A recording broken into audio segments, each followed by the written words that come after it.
Welcome to the Aesthetic Doctor Podcast. We don't shy away and keep secrets here. We empower you with education, telling you the truth about all things aesthetic medicine while encouraging you to be the best version of yourself. It's time to look great and feel good doing it. This is your host, mom, speaker, and board-certified physician, Dr. Judith Borger. Hello, friends. This is Dr. Borger, and welcome to episode 46 of the Aesthetic Doctor Podcast. Today, it is my pleasure to welcome Nathan Schechter. He is the owner of the New Mind-Body Literacy.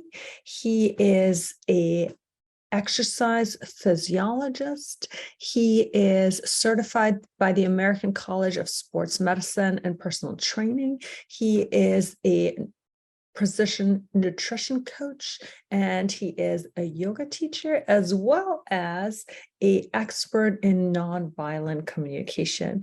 Today, Nathan and I are really talking about the art of movement and what movement does to your body, how movement plays into your sense of self, your sense of well-being, and your self-image, and of course, exercise being part of movement.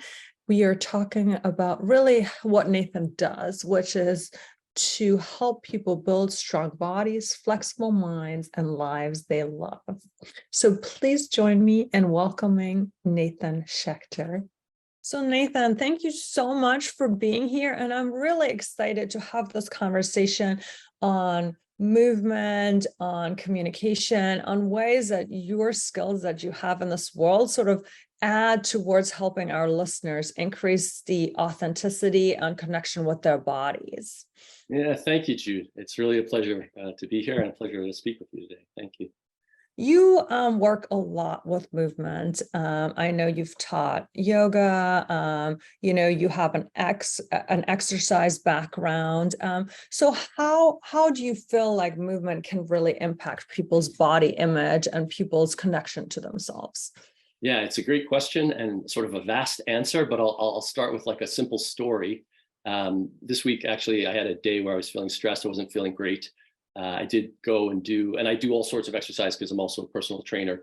But on this particular day, yoga is sort of how I started. It was sort of my gateway drug to exercise and movement. And I was in it for many years. And so it's something that I do fall back on when I want to sort of change my mental state.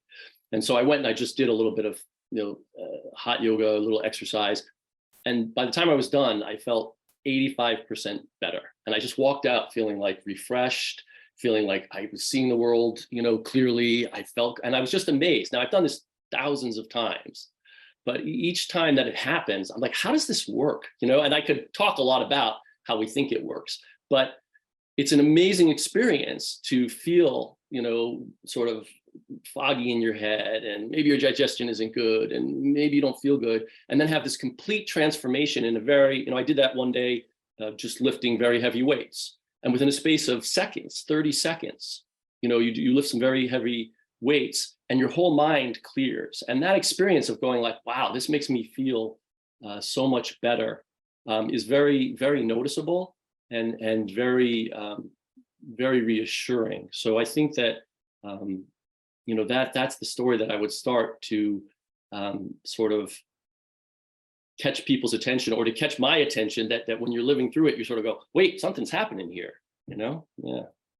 And I think a lot of those of us who exercise, and I, do yoga, I do Pilates, I do my Peloton, we all have those moments where that's what we crave, right? And I think for me, some of the keys to getting that is really to be present in the exercise as I do it. Mm-hmm. Right? And maybe that is why like it doesn't work with certain exercises for me versus with others, mm-hmm. the ones that I can be fully immersed in and that I can mm-hmm. be present in, that I can really feel my body in. So how do you think it is because we're kind of shutting off that little chatter brain? Is this the endorphins? Is it a mix of everything?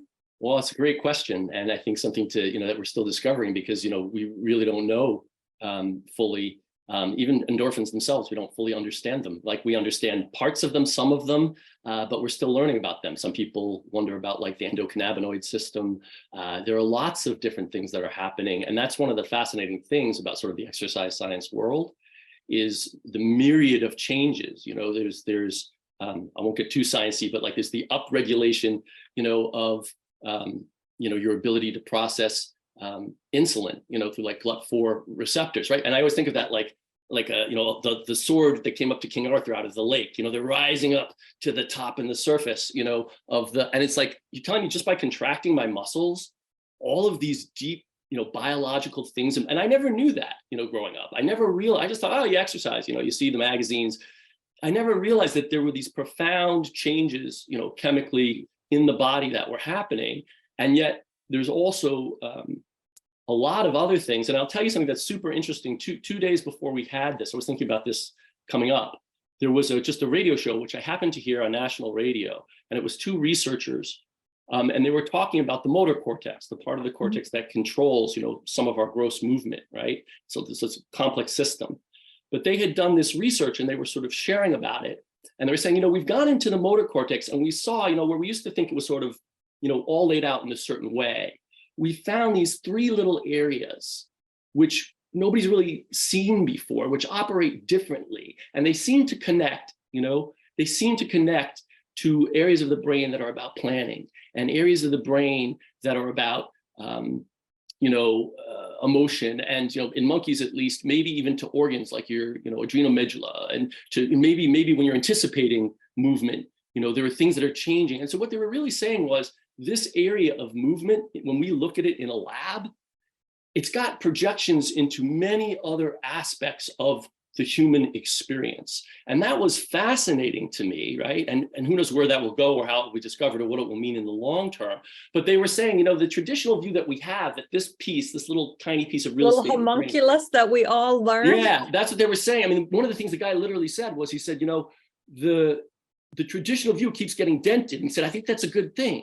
That we keep coming back and looking at it and saying, well, it's not exactly how it was laid down in 18, or the early 1900s. We're learning more about this. And for me, that's an exciting idea. But one of the reasons it was very personally relevant to me is I do a particular movement practice, which is sort of a mixed movement art that I developed, where it's very much about exploring what my mind can do, right? What's happening in my mind. Now, I'm moving while I do it. And I've done this all over the world in all different cities. And every time I do it, people come up and ask me about it. They always come up and say, what are you doing? Are you a wrestler? Is that the martial art? Like, what is, like, people are fascinated by the movement. And I always sort of say to them, well, it's a mixed movement art. It's called, mind, body, freedom. But what I never talk to them about is what I'm actually doing in my mind that is creating the movement. And if you think about it, anytime we watch like really great professional dancing, or like when I saw Alvin Ailey for the first time, you watch these people, you're just like, that's amazing, right? Like you see something coming through their bodies that's athleticism, that's grace, but it's emotion. There's all of this stuff in the movement, right? They're just dancing. They're not talking, they're dancing. But obviously there's something in us, like these, people are saying in the lab, that connects the way that our motor system is wired up, which is, the motor cortex, the cerebellum, the spinal cord, all of these things, but it's wired into a deeper part of us, our planning, our emotions. And so then when a movement artist, right, we have healing artists, we have movement artists, we have scientists, we have all these people. But when a movement artist or any kind of performing artist goes inside of themselves, I've thought for a long time, I'm trying, or a martial artist, maybe what we're doing, I've thought about this for a long time, maybe what we're doing is we're trying to control, or maybe not control, but access a non-conscious part of the brain. Like the yogis used to do, like they could drop their blood pressure. And maybe in really high performing, because that's what athletes always want, in UFC fighting, can I get an edge? If you have somebody who's, fighting at a very high level and they think the split seconds make a difference. Can I get an edge? Can I react faster? Can I get into that zone? Maybe part of what this training is about, and what I've been exploring, is how do I access that part of me that is more about the whole of me, and not just about how do I lift a weight or how do I run and condition my heart. And so I think there is an amazing territory in there for exploration, which we don't know a lot about, whether you are in a lab or a performing artist? And so I think it's a great and open question. And what I'd like is for people to get more excited about sort of exploring it in their own lives by both exploring it on the learning side of like, wow, this is a vast and exciting area. I mean basically nothing as a kid about exercise science. And then I mean, my father was a doctor, so I heard a lot about medicine. I heard a lot about the brain because he was a psychiatrist. I heard nothing about yoga. I heard nothing about exercise. So I didn't know there was this vast field, that was so exciting to learn about. And then not just you could learn about it, you can go out and personally explore it. So to answer your question, I would say that, yeah, we don't know. We often think that, the great discoveries were made in the past, but there are so many great discoveries that are right on our doorstep today that you don't even know about until you hear somebody's been working in a lab for the last 20 years and they're on national radio. And you're like, wait, I've been doing something. I saw the same thing. And so when people can get to that level of excitement about, oh, you mean I can go to Pilates and experience this? I can go to my yoga studio. I can go into my gym. And I often say to people, gyms, they're like laboratories. They're like controlled circumstances. When I go in, and some people are doing kettlebells, and some people are doing deadlifts, and some people are doing conditioning work, and some people are doing mobility, and some people are doing physical therapy. I'm like, this is an office, like people are exploring like the range of like what the mind and body is capable of in this wide range of myriad of ways. And a lot of times in the general public, it's sort of like, oh yeah, I have to exercise. Oh yeah, it's good for me. Oh yeah, I'm lazy if I don't do it. I'm like, you don't understand. There's like a whole nother world that people, if you could see for a moment the world of athletes and see for a moment the world of exercise scientists and see for a moment the world of movement artists or movement teachers, you'd understand that it's, and I've worked in both worlds. I've worked, in law firms and office jobs, in big corporations, right? And I've been in this other world. But sometimes I think the beauty of conversation, why I'm so excited, I'm going to shut up in 1 second, is that when people can really get out of the culture and the subculture and the world that they're in, and go live for a little while in somebody else's world. Like I didn't know anything about medical aesthetics, but I listened to your podcast and I heard you talking, one was about intimacy and relationships and one was about hair loss for women. And so my world started to expand. People said, what's medical aesthetics? I said, I don't know. And then I started to listen because I met you, and now I can think about medical aesthetics or how it's related to the endocrine system in a whole different way. And so I say to people are a doorway.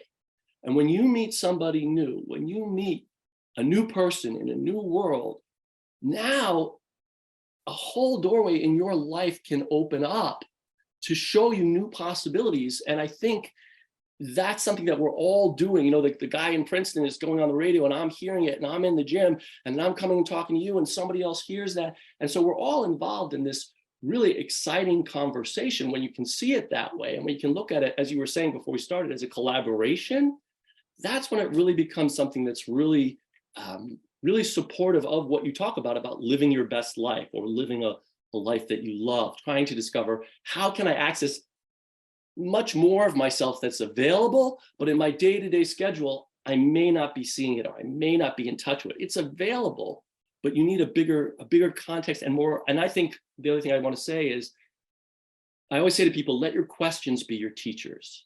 Mm-hmm. If you ask questions that are relevant to you, it's going to make things specific and it's going to lead you to important discoveries. So conversations like this, asking questions, wondering about things, I see that as a great path, beyond just trying to get the answer or figure out what the right answer is. No, think of it as a discovery. Even like great physicists said, I don't know what the answer is. I've been studying it. I think I know a piece of this and a piece of that. Think of it as a discovery and life becomes much more exciting. Yeah. So that would be a long answer to your short question. You said so many great things in that answer. And I think, the thing that resonated with me the most is really this idea of accessing your wholeness. Mm-hmm. Because I think really, in a way, I feel like that's what we're all trying to do, or, a certain amount of people, of course, we're not being judgy of anybody in their own stage, but sure. I think when we really talk about sort of ascending to that next level and living our most authentic lives and being in touch with every part of us, a lot of that is to access our wholeness. And I do love that you brought in sort of how movement can help you do that. And I do love the embodied experience of being in your body. And to me, movement really helps that. Movement, breath, meditation, really being able to listen to your body versus, so many people kind of live in their mind and they've kind of cut it all off from here on down. But I am curious, in your movement practice that you do, what is it that you do? Now you've given us the teaser. Yeah, well, you need like a 6-week course, but it's a blend of like mixed movement arts. So it takes different, like, so I think of movement as vocabulary, right? When we're talking, we're basically using vocabulary that we've built up over time. And then we're using like conjugation of verbs. When I go to other countries, I have to speak their languages. It's much harder because I don't have the vocabulary. I don't have the conjugation of the verbs, but you put all that together over time and you just talk. Right now it's just talking and you're not thinking about the mechanics. And so in movement, there's vocabulary. And when you're learning a particular style of movement, you're learning that vocabulary.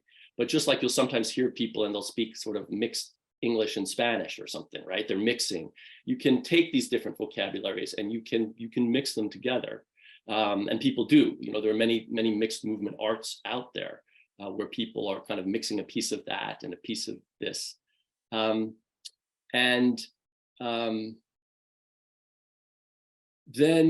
part of it, part of where it came from was, there's something called a flow. So in yoga, there's what's flowing styles of yoga. So they're called vinyasa. Or Ashtanga, which is one of the original sort of flowing styles, where movements are linked together and people are flowing through them. And I started off early on practicing that. But as you get better at it, you sort of, you want to do more and you want to do more fancy tricks. And you want to, it's sort of like when you play tennis and the tennis pro is teaching you to hit the ball. At some point, you're like, well, I want to play, And so you learn the mechanics so you can play the game. And so as I got more and more into this, I started feeling limited. I started feeling like, well, the way we're teaching yoga, we're always assuming the person sort of at a 4th grade level and telling them where to put their hands and telling them where, but after a couple of years, I know that. And I want to see how I can express myself through this modality. And I'm feeling trapped by the mat and I'm feeling trapped by the classes being the same. And so you start getting interested in different forms of movement. I got interested in handstands and like, maybe I can throw a handstand into this, or maybe I can. And so it becomes this expression like you're talking about how can I express myself through movement, which is essentially what dance is, right? How can I express this, what I'm feeling through my body, right? But it's also in the martial arts and it's also in a lot of things. And so this idea of how can I flow, and then from a training background, how can I optimize this? How can I condition my body so that it can do this at the highest level? Or how can I flow? For me, what I really got interested in was a brain thing, which was, there's this idea that anytime I move to pick up something, there's a signal that's coming, right? And that signal might be very fast and we're not aware of it. And people who are like somatic artists, and they work in like Feldenkrais, they're trying to really slow people down and get them to sort of really tune into the movement. But usually we move in a way where we're not aware. And so there's usually this signal, but there's always a delay between the signal and the movement. And I thought, well, what if you could reverse engineer that and move as close to that signal as possible so that you weren't waiting to think, but as soon as that movement was generating in your brain, that you were in that place and you were just expressing it at the moment that it arose. Could you get that close so you weren't pre-planning or feeling wooden? And so I started like playing with and experimenting with using this sort of vocabulary of movements, but trying to express. And if you go into other art forms, like ecstatic dance is something that people get into. That's a place where people are trying to find healing through letting their bodies move. And so I was playing with these different pieces of like, if I take this piece from this modality and this piece from this modality, can it teach me to get over my own, lack of confidence, or put me in a place where I am in that zone? So a lot of times if I think about other people watching me while I'm doing it, I can't do it. Right. And so it's very much about attention and concentration and then athleticism and blending all of that together into a practice. And there are many of these kinds of practices. Many people who developed, Joseph Pilates, was a guy who took things and he developed the Pilates method, gyrokinesis. Another person who kind of started with yoga and then developed gyrotonic and gyrokinesis. And there are thousands of these, right? Because people get very interested in these inner experiences and then their movement vocabulary, and they put them together and they say, "Ooh, well, I can use it in this way. And for me, it became, both fun and a sport and a way of investigating, like you're saying, like different things work for different people. So in a lot of the early days, I was doing like Vipassana meditation. A lot of people around me, they were very serious practitioners of Vipassana meditation. And for a lot of people, that works beautifully. I have friends, TM works great for them. They love it. They swear by it. But for me, sitting on a cushion, it never could give me what movement could give me. And yet that practice of moving my attention inside of me, or when I was teaching yoga, I started saying to my students, these poses are happening in your mind before they happen in your body. If you really pay attention, you're actually seeing the pose or envisioning the pose before you express it. And that's where you have the ability to create it or shape it. And then it comes through your body, right? And so this practice of where's my attention in my body? How am I feeling sensation? And this is something that gets refined. When I first started yoga, I was very stiff and people were like, you're going to kill yourself. And I was very clunky and it was gross motor movement. But as years and training, went by, you get more skilled. It's like learning to sew. You get much better. And so then as you get that refined sense, some people can't feel their hamstrings, right? They don't, you say hamstrings, say, what are the hamstrings? Say, feel your hamstrings. Like, what do you mean? So but when you practice something for a very long time, you get, like musicians, they get a much refined sense of their instrument. And when you get to that place, you start seeing that inner world, you start feeling it, you start playing with it, and then you sort of do what's, kind of an experiment. And so it's an experiment of both the mind. Gee, what's going on in Nathan's mind today? What's keeping me from being in the zone, in the moment, expressing? And then sort of, the training side, the athlete side, how fast can I move? How long can I go? How dynamic can I make this movement?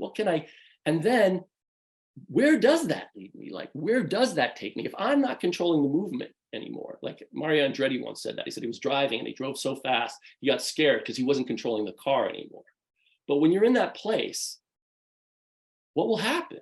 Like, what's controlling you? What are you expressing through yourself? And there must be something to it, because people don't stop me when I go outside. People don't stop me in the grocery store. People don't come up and talk to me. When I do this practice, in every city I've ever been in, people come up and talk to me. They could be military, they could be law enforcement, they could be grandmothers, they could be kids. But people always come up and they say, what is it that you're doing? What is that? And so it's like people can see what's happening on the inside through the outside expression. They're seeing it through, I'm not talking to them. They can't hear what I'm listening to, but they can see it expressed. And so that tells us that there is this space inside of us, right? Inside this sort of carbon-based electric chemical thing that we are, right? And our attention, and our consciousness, and then our body, where all of this, is something greater than the sum of the parts, right? And that's what, kind of these gentlemen we're talking about, or what we talk about when we say that, when we think about possibly about how our brain works, it makes models of things. It's always making imperfect, quick, in the moment models of things. But the map is not the territory. The models it's making are not the actual thing. And so we have all these models about the body and how it works, and the physiology and the metabolism. And these are all models. But again, I think that the idea I try to get across is like the vastness and complexity of that machine is like way beyond what anyone. Robert Sapolsky said this. He said, anytime you look at a bucket, whether that bucket is, the hormones of the moment or the neuron that's firing, he said, it's a bucket, it's a momentary explanation that can't capture the whole. And we use it to define things in certain ways and to do certain procedures, but it's not, he said, that's how you define clocks. He said, when you talk about clocks, you can break them apart and look at the pieces. And it's a great way for understanding clocks. It's a terrible way for understanding human behavior, because human behavior is something we can't capture in any one model, and defies modalities, and the way that I say that is there's no one person, there's no one group of people that can understand the mind and body alone. And so I think there is maybe a yearning in all of us to kind of find that place of wholeness, right? It feels good, we feel good when we're in a place, maybe it's with friends, maybe it's with somebody who accepts us, maybe it's a certain environment, but we feel like, and that's what health is, I think. I often say to people, you recognize health because you've noticed it's been missing, right? You get to a place, you're like, I feel good. What is this? I feel whole. I feel complete. I feel really okay, right? I feel grounded. And you're like, oh, this is a moment of health, in this constant undulating system, which has to be adaptable to lots of different circumstances. And we have ups and we have downs and we have times of low self-confidence and high self-confidence. There are these moments where all the pieces come together. And that could be, Laurence Olivier in a performing arts saying, he walks off the stage and they say, Mr. Olivier, that was a great performance. He says, he's so angry. And they're like, why are you so angry? He's like, I don't know how I did it. Like I gave this great, I don't know how I did it. And so it's a mystery, I think, that people have contended with for a long time. And I think that it is, it's more like a quest. It's something that we're constantly trying to recalibrate toward. It's something that we're constantly trying to find. And for me, this modality works. Exploring it in movement and having it in these little chunks where I can, play with it athletically and play with it in my head. That's an experimental field for me that works. For somebody else, that might not be it. It might be sitting on a cushion very still, or it might be going to Pilates, or it might be nothing to do with exercise or physicality. It might be listening to music or being in nature. But I think it's a fascinating, and rewarding exploration. In the same way, when you lift weights, it's not really about the weights. It's about what engaging with the stress of the weights does to you. And so I don't think it's about ultimately arriving at this place or being able to explain it all, but it's like when I pursue that, when I go after that, when I try to learn more about that, good things happen in my life. My body gets stronger, my mind gets clearer, I learn things, I grow, I develop. And so I think it's like an ongoing, pursuit, in the same way that if you have a physical practice in your life, it's a part of your life, it's a piece of your life, it's a thread of your life, one that you can always fall back on and use as one tool to kind of make up this beautiful journey, this complex journey, which is different for everybody, and yet there's a lot of similarity about kind of going through a human experience. So I think that's what I'd say. I think there's again so many things that you brought up. Some of the things that it made me think is really one of the things that I've noticed is that when I've practiced things for a while, and I talking about yoga, even thinking about something like a Kundalini yoga, where, suddenly you do feel things that maybe when you started, you thought people were just imagining. And it's the fact that the spaces in between open up, right? When you really drop in and you can really feel it, there's these threads of space and time that open up that weren't really there before. And maybe that is what some of the flow state is. Or it's the same with coaching, that, when you're able to have that response time between what happens to you and how you take it in and you respond to it, is, that there's just something, like you said, magical that happens, that sometimes it is hard to explain until you have it. When it becomes a threat in your life too, your body gets so conditioned to it. It's like when I roll out my yoga mat, and I love my yoga practice, there's just something that happens when I step on it, because I've conditioned my body and my mind that for the next however long, it is breath and movement and just being present, and breath and movement and that moving meditation. You brought up something else that really relates to a lot of what we do, which is image and self-image and body image. And you said, when I'm aware that people are watching, it's kind of like when people say, dance like if it's nobody watching. And that's why it's so fun sometimes to dance with your 2-year-old in the kitchen, or your 3-year-old or your 5-year-old, because they're not yet at the like, oh, I don't look like Taylor Swift or Beyonce when I dance. You just put the music on and you do the most, whatever comes to your mind, freest movement pattern, you just laugh with them until you fall over. And, in aesthetics, we deal a lot about body image. And I think sometimes, unfortunately, it is that judgment of, how do I look? How do others perceive me? How does this come across? Well, what you described was really that flow state, where you're in the movement, you're moving, you're kind of almost like dancing with your body. And I'm going to call it a dance because you describe it as such an expression and a celebration, even though I know you're not dancing. But where is it then again that judgment brain kicks in, or how does movement and self-image and all of that relate to you? Yeah. I mean, what I hear you saying is that, there's sort of this felt experience that we all have, right?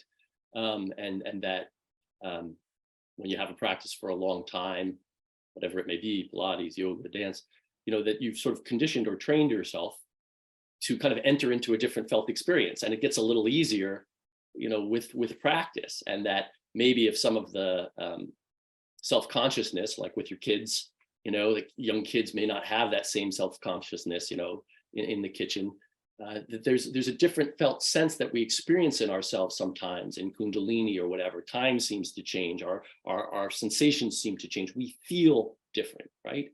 And I think that is a powerful piece of things. You had that conversation in one of your other podcasts about the difference between feeling beautiful and the external, right? And we know that people can have all the externals that look, quote unquote, the certain way they should for a certain age and period of culture, but feel horrible, and conversely, people cannot look the way that, a culture says, they should and feel good. And just let me throw in a caveat that, of course, there are many different kinds of folks out there, with many different kinds of experiences. There isn't a single answer. These are mysteries, right? But it's useful to do a thought experiment and talk about it. And generally, we're talking about the middle of the bell curve, right? Not the extremes where people need real serious help, but they'll get referred to folks who deal with that. But when we're just sort of thinking about these things that come up for all of us in the day to day, and that sometimes we contend with, I think those two things are there.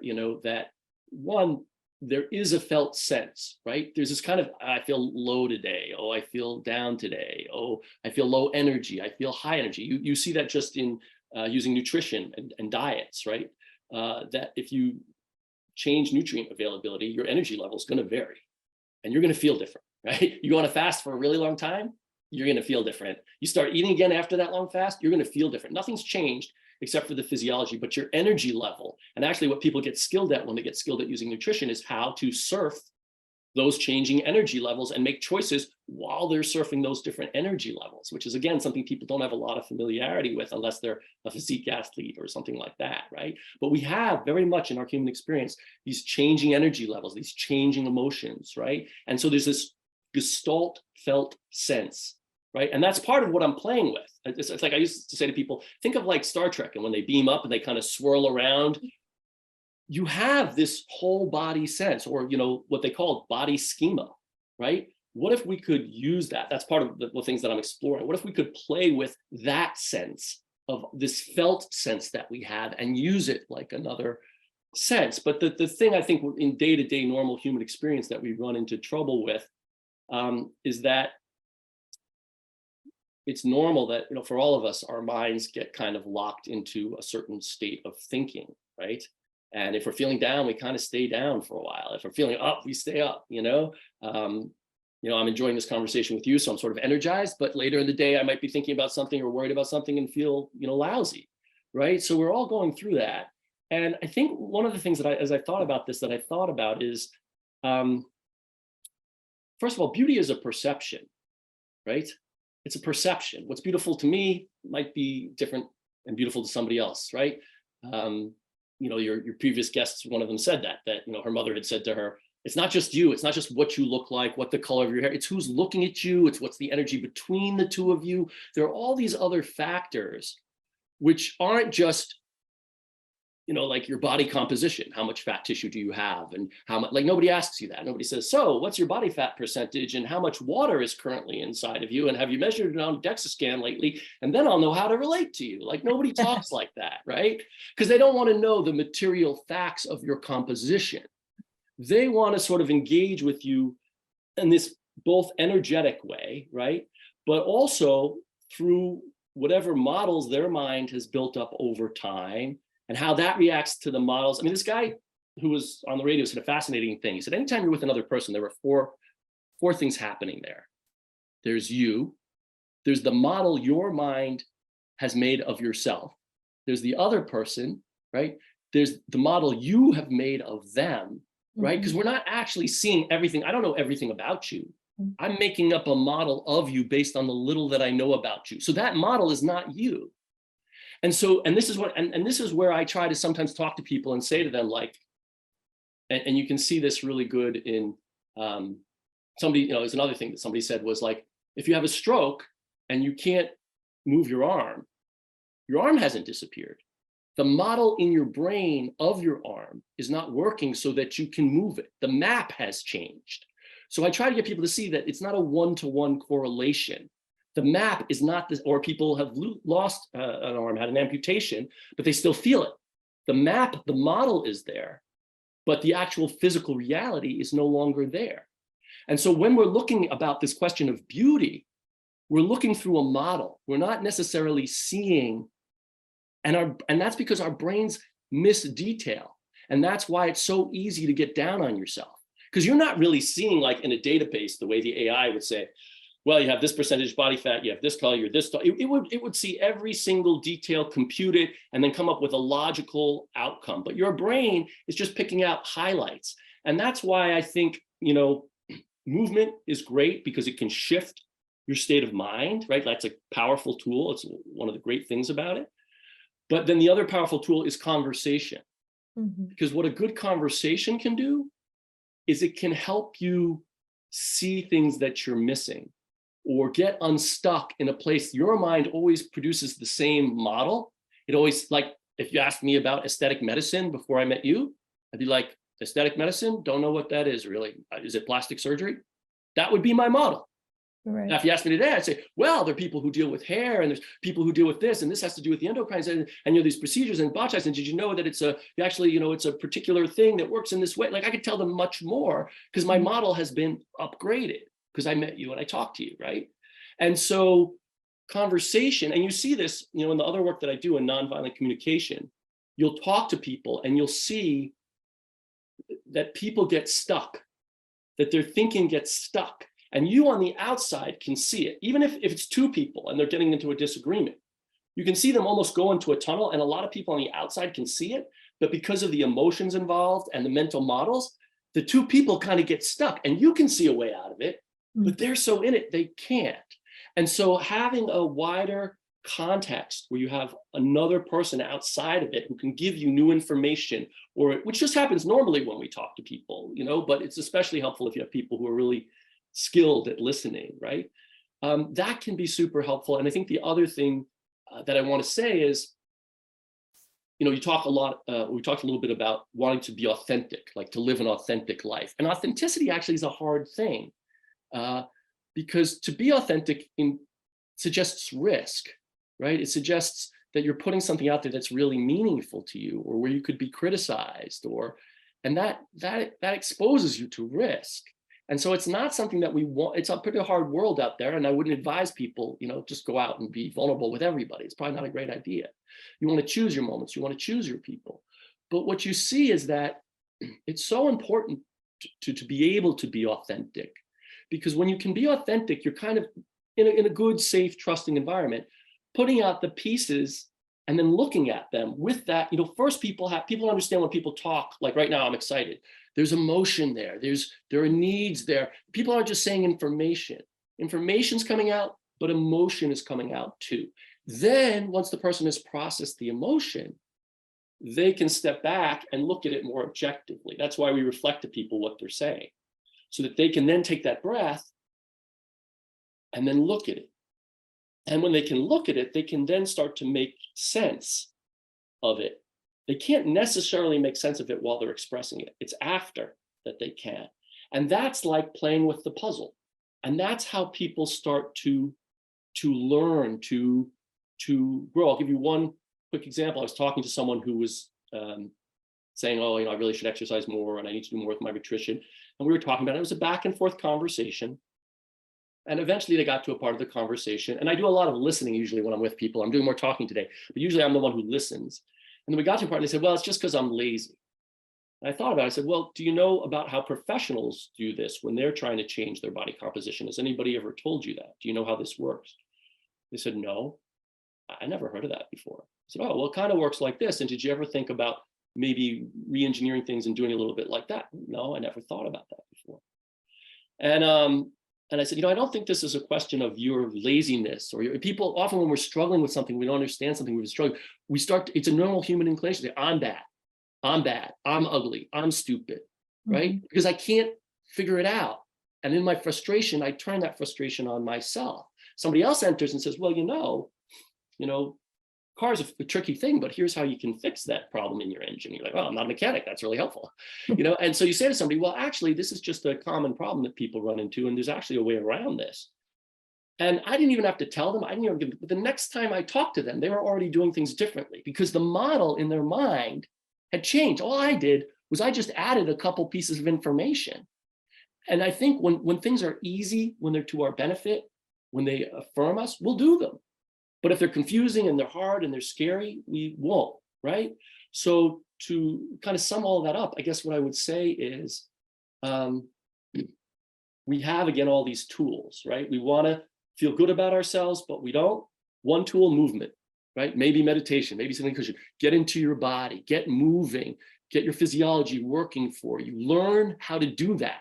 Right? One of the things I do is I give courses to people about how to integrate that into your life, how to use not just exercise, but training in the way people who are knowledgeable about training would use it. Because once you understand it, once you take a piece of time to understand it, it gets a lot easier. If you're constantly struggling with it, it's not so easy.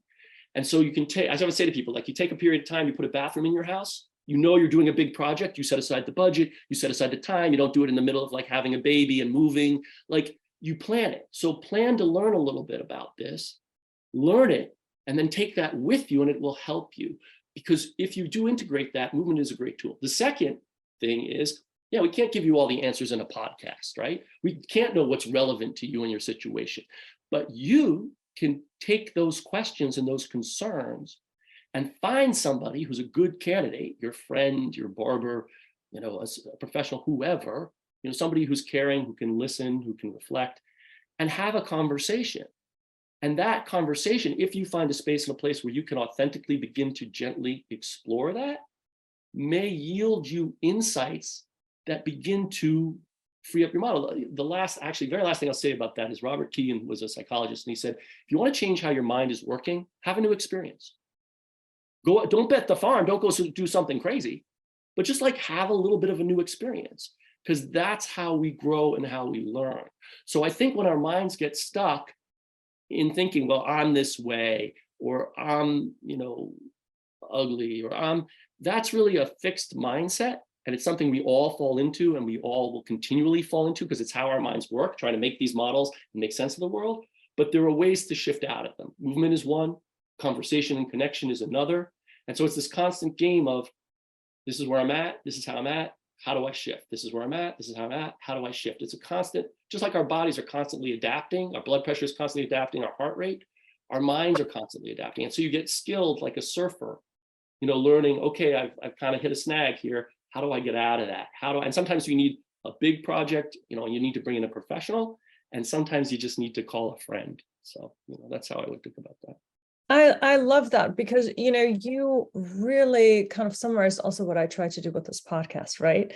Just like you said, we're not going to really give people their individual answers, but it's just this idea of opening up the questions, of having new conversations, of maybe on their drive or their walk or wherever they listen, giving them something to think about. And if it resonates, they can be like, oh, let me research more than that, because you're absolutely right.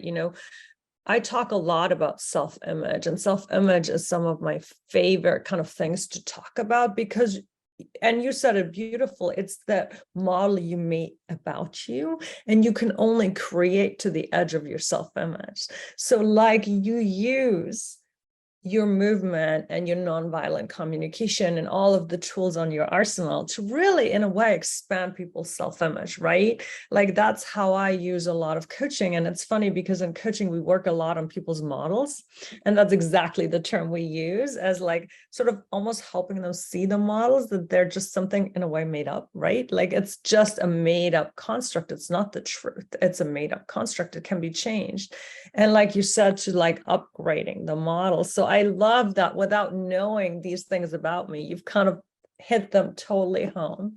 Yeah. I think that's a wonderful place to wrap up. I love that you gave us this thought-provoking kind of conversation, and that you truly shared like a piece of yourself and a piece of your life's work and a piece of your heart. So thank you. Thank you. It was a pleasure. Thank you for having me. Before you go, and we're going to, of course, link all this in the show notes. I know you lead a lot of workshops.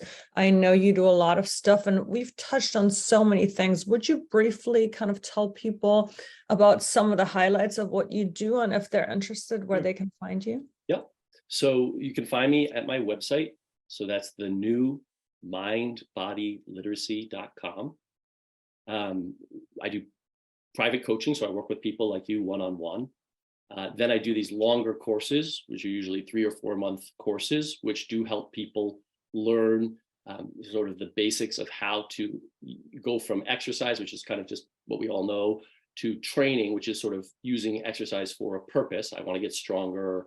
I want better endurance. I want to use it, movement in a certain way, to really learn that basic vocabulary, and also helping often professionals. So, if somebody's a massage therapist, but they want to start using exercise in their practice, or somebody's a physician, they want to know about exercise more for their clients or their patients, help professionals begin to use and integrate a bigger understanding of exercise. So these courses are something that I offer.